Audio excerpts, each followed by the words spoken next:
Hello, Elon. My name is Claire Louise McCracken. I come to you as a fellow neurodivergent. I very much appreciate your plans to build a new frontier through space exploration, with colonies aside from Earth. It is the ultimate in risk management. Many astronauts speak of the overview effect. I can only assume now that you have experienced it. The psychological phenomena of overwhelming unity when you see Earth from space. For some of us, big picture realization is a view we don't need the vantage point of space to see, to feel, and to understand. I can imagine that you are one such person. Referring back to Star Trek and fiction, one can understand the prime directive, the need for the rite of passage through hard-earned evolution to achieve certain technological status without it destroying the civilization itself. I can certainly understand why that's important, but do not necessarily arbitrarily subscribe to that view. Despite its current vivid representation playing out now with Russia and her nuclear arsenal, I still believe it is the purpose and responsibility of those who can lead the way for others to do so. However, simply placing new colonies despite the technological journey to get there could be a futile exercise. If we as a race, or at least the colony, had not evolved on other fronts beyond technological advancement, wouldn't wish to immigrate the Putins of this world to Mars. So, other advancements beyond technological need to occur in order to benefit from intergalactic risk management, such as social development, or all that work will be just to recreate the wheel and repeat the same destructive process. There is sufficient evidence that as a race we have achieved certain greatness in civilizations previously and then disappeared, either we left or self-destructed. The world we live in is by our own design. I can write you no plan to feed the world with any amount of money, but I can do so with the absence of it. Your great wealth, and indeed all the money in the world, would not change anything. As I suspect you have probably come to realise, poverty is a human construct, as is much of the suffering we endure through war, lack of medical care, and lack of funds to cure our ills. Abraham Maslow spoke of the fundamental needs for a human being. We need a home, food, and physical and psychological safety. Then we seek to learn, to grow, and develop from there. Thus, self-actualization and even transcendence can occur. Most people fight for the basics their whole lives and are never in a position to develop. We lose thousands of great minds that way, with many missed opportunities. Our current system just serves to perpetuate the horrors and the worst of the human condition. Healthcare and disability care is triaged. Standards for care are based on policies, not outcomes. Outcomes and quality of life would make for a far better KPI. Education is based on averages and doctrines, not on the individual, and not on did we find that person's path in life, but did they complete the process. Medicine is funded not by what is possible, but what can be afforded and who is paying. Our world is based on scarcity that we determined by artificial constructs that prevents us all from living our best lives. Thus, our world cannot progress, cannot protect itself. Ironical, our system's parameters are creating scarcity, and our resources now dwindle, and the environment disintegrates. Charles Darwin never said anything about the survival of the fittest.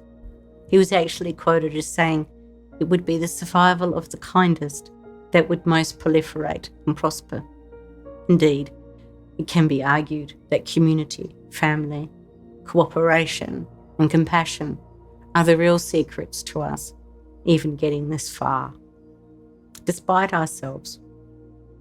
But as our financial, cultural, spiritual, and environmental systems collapse, survival falls to the parameters that we ourselves designed. What can we afford within a system we constructed, rather than what is possible?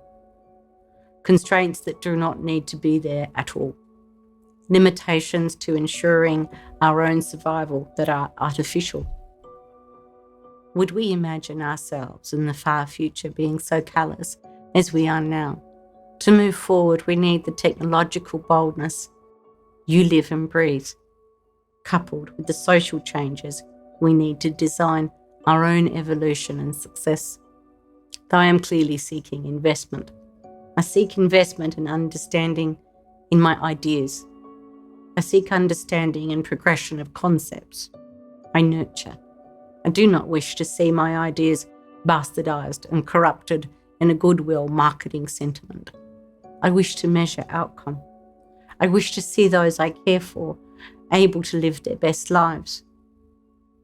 As you too look to the stars and not at your feet, as Hawkins advised, I ponder if there could be a quantum entanglement of ideas, the beginnings of the next step of our evolution, but on purpose.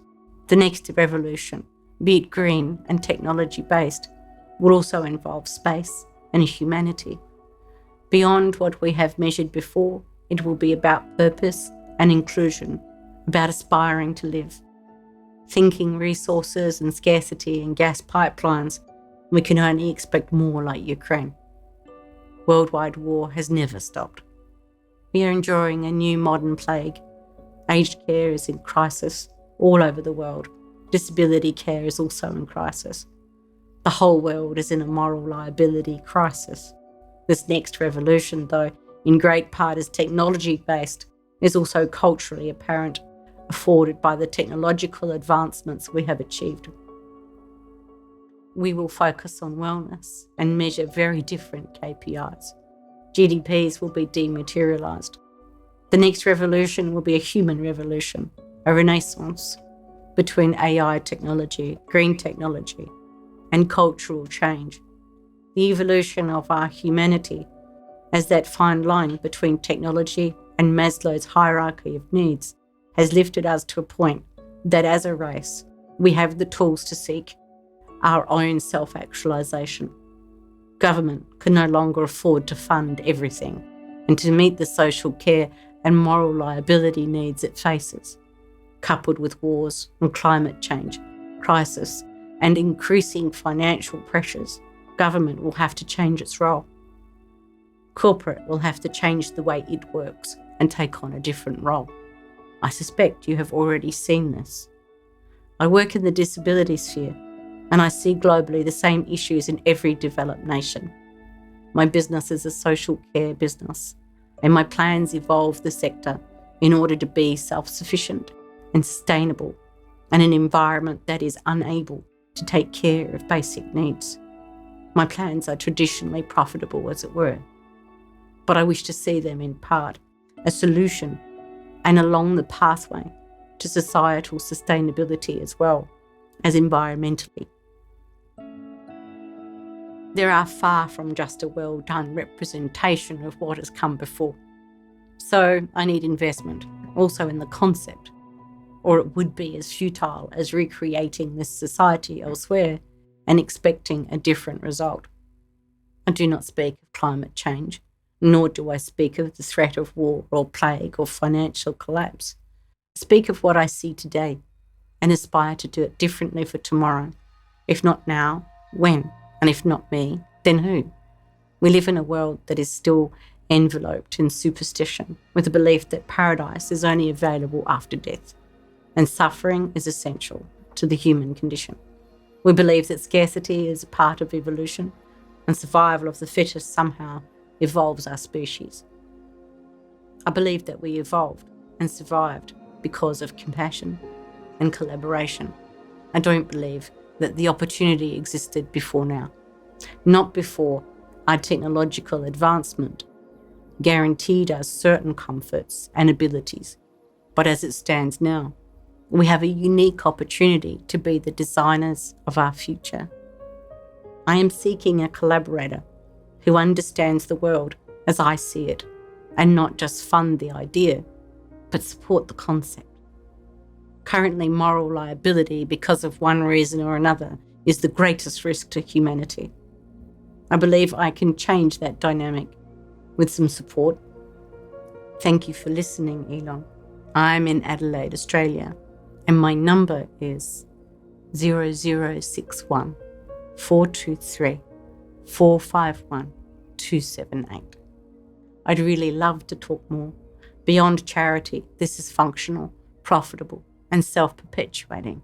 Many providers in this sphere are going bankrupt trying to juggle profit with humanity.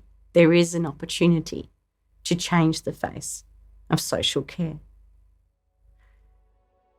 Thank you for listening. If you can get this to Elon and you've listened to this, please do so. I'd be very grateful.